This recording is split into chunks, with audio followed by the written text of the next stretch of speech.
Voilà, dans cette seconde vidéo, on va aborder les principales fonctions du logiciel et on va lancer une course avec les paramètres de base. Donc dans la partie haute de l'application, vous avez un premier bouton qui correspond à l'import d'une course archivée. On verra à la fin de la course qu'il est possible de sauvegarder les données d'une course afin de pouvoir réanalyser après course la qualité de nos relais et les informations qui sont présentes. Vous avez le bouton qui permet donc d'afficher en grand écran l'heure, l'option de traduction, donc il y a l'anglais, l'espagnol, l'italien, le portugais et l'allemand. Vous avez le thème clair et le thème sombre à utiliser en fonction des préférences et de la luminosité, et le bouton se déconnecter.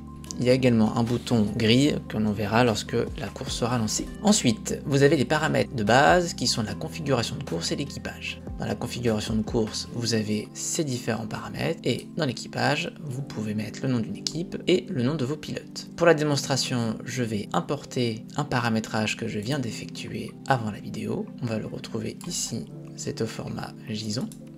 Et voilà, les données sont automatiquement remplies. Donc on va partir sur une course de 2 heures avec 6 relais, donc 5 arrêts, une durée minimum de passage au stand de 2 minutes 30, un poids de référence de 80 kg, une autonomie de 45 minutes, donc on imagine que ce seront des Rotax qu'on va utiliser sur la piste de solo kart. Pour les pilotes, donc l'équipe c'est Narc, en premier pilote il y a Damien, 71 kg sur intercom D, la couleur en premier est la rouge, puis Greg, 82 kg, l'intercom B couleur bleue, puis ensuite Guillaume, 69 kg, intercom A, couleur vert. Toute donnée est totalement farfelue, je ne sais pas quels sont les poids réels de ces pilotes, je ne veux pas les vexer. Voilà, je vais valider les paramètres, donc on va dans la partie haute, les renseignements qui sont donnés, c'est une course de 2 heures à solo kart, l'équipe Narc, alors c'est important parce que si vous préparez des paramètres, au moins vous êtes sûr que vous vous êtes pas trompé ni de piste ni d'équipe, et ça peut être aussi utile si vous avez 2 équipes à manager, eh bien vous pouvez lancer 2 sessions de stint, une pour éventuellement pour votre équipe Narc 1 et une pour votre équipe Narc 2, c'est totalement possible. Vous avez le chronomètre, vous avez les informations sur la pit lane, mais ce sont des paramètres que l'on voit dans les paramètres avancés. Vous avez l'autonomie qui apparaît à 45 minutes et il n'y a pas de recalcul du lest en fonction de la consommation d'essence puisque nous n'avons pas renseigné cette information dans un paramétrage avancé. Ensuite, vous avez l'outil des pilotes actuels et suivants. Là, c'est un résumé de ce qu'on peut avoir. Damien, avec un poids de 71 kg, doit partir avec 10 kg de lest, donc je serai à 81, c'est-à-dire au-dessus des 80 kg, et je partirai pour 20 minutes. Et le pilote suivant serait Greg, avec pas de lest, puisqu'il est 2 kg au-dessus, et partirait pour 20 minutes. Donc ces informations sont issues de ce composant ordre et durée de relais. Vous voyez que par défaut, la durée des relais est organisée en fonction de l'ordre dans lequel j'ai rentré les pilotes, et la durée également répartie. On voit également aussi que la règle est définie pour que chaque pilote ait un temps de roulage équivalent et a priori un nombre de relais équivalent. Mais ça, c'est la théorie au départ. Ensuite, vous avez donc l'ordre de passage, le pilote identifié avec sa couleur, un rappel du lest à prendre, la durée prévisionnelle de son relais, la durée réelle lorsqu'on aura validé un relais terminé. Ici, nous pouvons noter un horaire. Ça peut être pas mal lorsque vous faites une course de 24 heures parce que ça va vous afficher a priori quels sont les relais de nuit. Là, j'ai mis 14 heures, imaginons, mais si je mets 21 heures, et bien à partir de 22 heures, c'est considéré comme des relais de nuit. C'est moi qui ai mis cette valeur-là et j'ai mis qu'un relais de jour commençait à 6 heures du matin. A noter que cette valeur-là de 14 heures est uniquement théorique. Lorsqu'on va déclencher le chronomètre, l'heure réelle de départ sera ici remplacée. Donc on voit l'heure de début, donc ça permet de voir à partir de quelle heure les pilotes doivent partir, et nous voyons le cumul des relais jusqu'à 2 heures. Vous voyez ici que c'est rouge, c'est normal parce que ça nous indique qu'il n'y aura plus d'essence puisque j'ai mis une autonomie de 45 minutes. En théorie, si je lance un refuel après le relais de Greg, à nouveau je vais avoir besoin de faire un refuel. Donc dans cette planification là, je suis sûr de ne pas tomber en panne. Ensuite, nous avons la colonne du statut. Au départ, tout est planifié, puis un relais en cours sera en cours et un relais terminé sera en statut terminé. Ici, nous avons des chevrons qui vont nous permettre de déplacer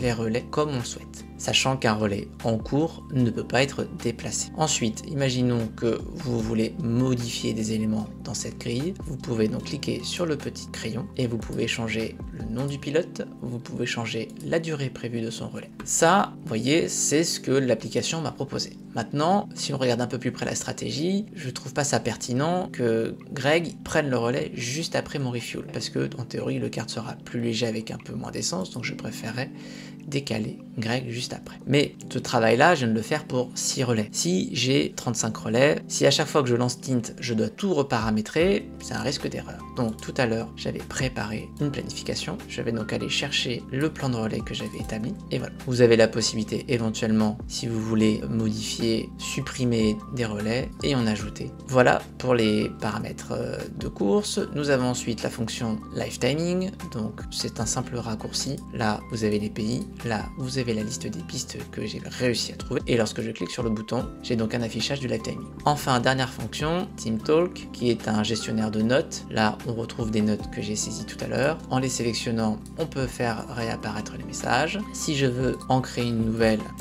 bon, là pour la forme, je fais très vite en disant par exemple que c'est Damien qui a écrit. Elle apparaît ici. Si je la supprime, c'est tout simple. Avant de commencer la course de 2 heures, 2 points à voir, l'affichage. Par défaut, nous sommes dans un affichage vertical. Il y a une première grille qui donne une place à peu près équitable à tous les éléments. Et celle que je préfère, celle qui affiche en grand le composant ordre et durée de relais. Car c'est globalement ce composant qu'on va suivre d'un petit peu plus près. On va donc maintenant lancer la course de 2 heures.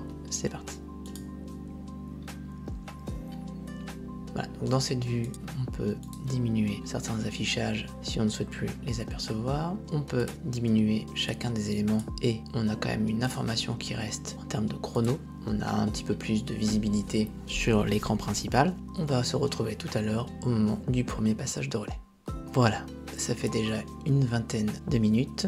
Lorsque je vais faire relais suivant, voilà ce qui va se présenter. Soit je valide la durée réelle, c'est-à-dire celle-ci où j'ai dépassé de 35 secondes, soit je confirme la durée prévue, c'est-à-dire que on considère que je n'ai fait que 20 minutes. Là, on va continuer à confirmer la durée réelle. Ravitaillement à la fin du relais, on a vu que non, et le refuel se fera au relais suivant. Je confirme le relais. Qu'à ce stade, il reste 23 minutes d'essence. Greg est en piste pour 19 minutes. Le relais prochain sera pour Guillaume. Et là, mon relais est passé en statut terminé. Je ne peux plus le modifier. Là, on voit que j'ai roulé 21 minutes 02 en temps réel. Donc si je roule encore 20 minutes, j'aurai roulé en tout 41 minutes. Ce qui fait que le total de l'équipe sera un peu supérieur à 2 heures. Dans le journal des relais, ici, on voit que j'ai roulé 1 minute 02, un petit peu trop. On peut d'ores et déjà, si on veut tout de suite équilibrer, si vraiment on est à la minute près, là dans mon exemple c'est de la minute, mais des fois ça peut être une dizaine de minutes, si on pousse un relais et qu'on n'a pas modifié la stratégie, on peut donc modifier et dire par exemple que je ne roulerai que 19 minutes. Donc en prévisionnel, je repasse à 40 minutes et 2 secondes et ça continue.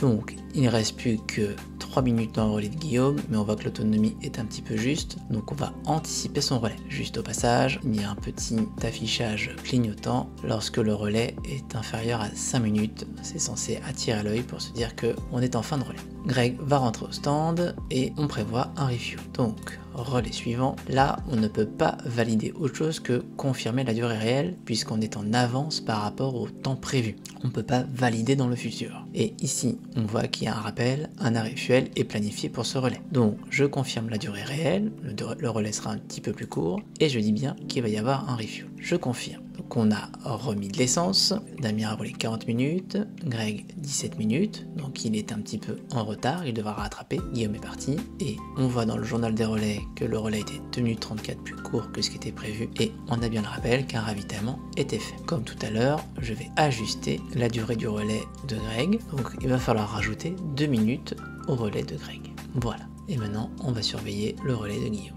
Donc Guillaume a terminé son relais, ça fait déjà 2 minutes qu'il a dépassé, on va le faire rentrer, hop, voilà, durée réelle 2 minutes. Si par exemple vous avez complètement oublié, eh bien vous pouvez modifier la durée prévue. On annule, considère que Guillaume a réellement fait par exemple 22 minutes, hop, et on fait relais suivant, et on dit qu'il a fait 22 minutes. Pas de refuel, on confirme. Donc ça c'est une astuce, si jamais c'est arrivé, vous avez un relais qui a été fait et puis ensuite vous êtes occupé à discuter avec votre pilote, à lui donner quelques consignes ou que vous êtes pris par autre chose, vous revenez, vous voulez relancer le relais suivant et là vous avez 8, 10, 15 minutes de retard. Valider le relais suivant avec 10-15 minutes en trop par erreur, ça va perturber toute l'organisation de la course, donc on peut valider la valeur théorique du relais et automatiquement on se rend compte que le pilote actuel, donc en l'occurrence moi, Damien, j'avais 19 minutes, et bien l'écart s'est tout de suite reporté. Il y a plus que 17 minutes. Vous voyez, ça permet de corriger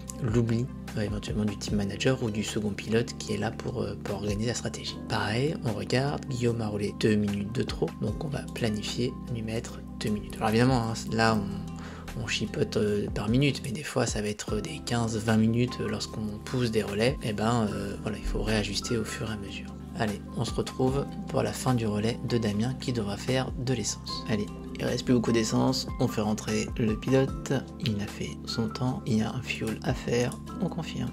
Voilà. Alors évidemment il y a des fois toute une discussion pour savoir si on lance le relais quand le pilote rentre au stand, si on lance le relais quand le pilote a changé avec l'autre pilote. Alors je sais pas quel est le choix idéal, globalement je le fais toujours au même moment, comme ça permet d'avoir une équité pour tous les autres pilotes.